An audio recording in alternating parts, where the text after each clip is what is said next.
आप सबको हैप्पी वाला गुड मॉर्निंग। आज का न्यूज़ बहुत ही खास है। आई होप आपको बहुत ज़्यादा पसंद आएगा। So let's begin. तो शुरू करते हैं पहला न्यूज। विशाखापट्टनम के केमिकल फैक्ट्री में हार्मफुल स्टायरिन गैस लीकेज के कारण 11 लोगों की मौत हो गई और 5000 लोगों को हॉस्पिटल में एडमिट किया गया। बता दें ये घटना आर वेंकटपुरम गांव के एलजी पॉलीमर फैक्ट्री में रात के 2:30 से 3 बजे के बीच हुई, जब पूरा वाइजैक सो रहा था। देखते ही देखते गैस 5 किलोमीटर के दायरे में फैल गया और जिसकी चपेट में 5 गांव आ गए। न्यूज एजेंसी एएनआई के मुताबिक अब तक इस घटना में करीब 15,000 लोगों को गांव से बाहर निकाल दिया गया है और जिन लोगों के आंखों में जलन और सांस लेने में दिक्कत हो रही है उसे हॉस्पिटल में एडमिट किया गया है। फिलहाल दमकल, पुलिसकर्मी और एम्बुलेंस मौके पर पहुंच गए हैं और इस घटना पर काबू पा लिया गया है। आपको बताते चले कि फिलहाल इस गैस दुर्घटना का कोई एग्जैक्ट रीजन पता नहीं चला है, लेकिन पुलिस और सीबीआरएन की टीम जांच में लग गई है। आगे जो कुछ भी न्यूज आता है इस चैनल में अपडेट कर दिया जाएगा। लेकिन इसी बीच कुछ एक्सपर्ट का कहना है कि जिस सिलेंडर में स्टायरिन गैस को रखा जाता था उसका टेम्परेचर 20 डिग्री या उससे कम होना चाहिए, लेकिन टेम्परेचर बढ़ने के कारण सिलेंडर लीकेज हो गई और 2000 मैट्रिक टन गैस हवा में ऐसे ही फैल गया।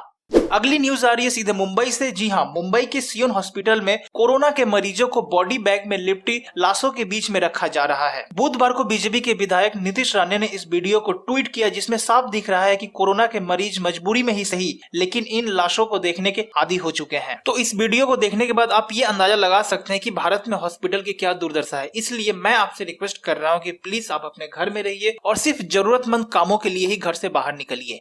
अगली खबर बहुत ही शर्मनाक है। आज सोशल मीडिया पर किसी को भी बदनाम करना बहुत ही आम सी बात है। इसी तरह जेएनयू की छात्रा सफूरा जरगर पर उनके प्रेग्नेंट होने को लेकर भद्दे कमेंट किए जा रहे हैं। साथ ही सफूरा को अविवाहित होने का प्रोपेगेंडा भी आईटी सेल के द्वारा चलाया जा रहा है। लेकिन आपको बता दें कि सफूरा की शादी 2 साल पहले ही हो गई थी और शादी के बाद किसी भी लड़की का प्रेग्नेंट होना ये उसका निजी फैसला होता है। लेकिन कुछ इंसान इतने अंधे हो जाते हैं कि जिस भारत को वो माँ कह के बुलाते हैं उसी देश की बेटी को कैसे वो एक पॉर्न स्टार से जोड़ देते हैं। लेकिन ऑल्ट न्यूज ने इस बात को साफ कर दिया है कि ये सफूरा जरगर नहीं है, ये दिल्ली यूनिवर्सिटी की कोई और छात्रा है जिसकी जानकारी हम आपसे साझा नहीं कर सकते हैं। साथ ही दूसरे पिक्स में एक कपल है। ये भी बता दें कि ये जो कपल है ये किसी पॉर्न वेबसाइट से इस पिक को लिया गया है जिसमें सफूरा जरगर बिल्कुल भी नहीं है। तो दोस्तों इस बात का ख्याल रखिए कि प्लीज कोई भी न्यूज जब आपके पास आती है तो प्लीज उसे थोड़ा सा जांच पड़ताल कर ले कि उसमें कितनी % सच्चाई कही गई है।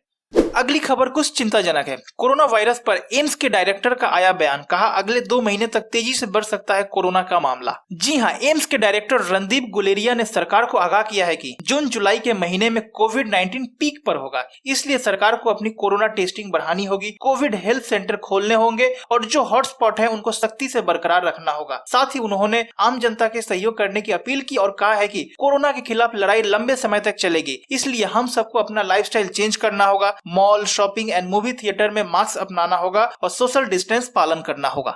बढ़ते हैं अगले न्यूज की तरफ। कोरोना वायरस की वजह से 2 बीएसएफ के जवानों की मौत हो गई और 1 से 91 संक्रमित हो गए। बताते चले कि संक्रमित हुए जवान पहले पुलिस के साथ ड्यूटी पर थे, जहां से इनको ये संक्रमण फैला है। वहीं भारत बांग्लादेश के बॉर्डर पर तैनात बीएसएफ के 22 जवानों को कोरोना टेस्ट पॉजिटिव आया है, जो कि चिंता का विषय है।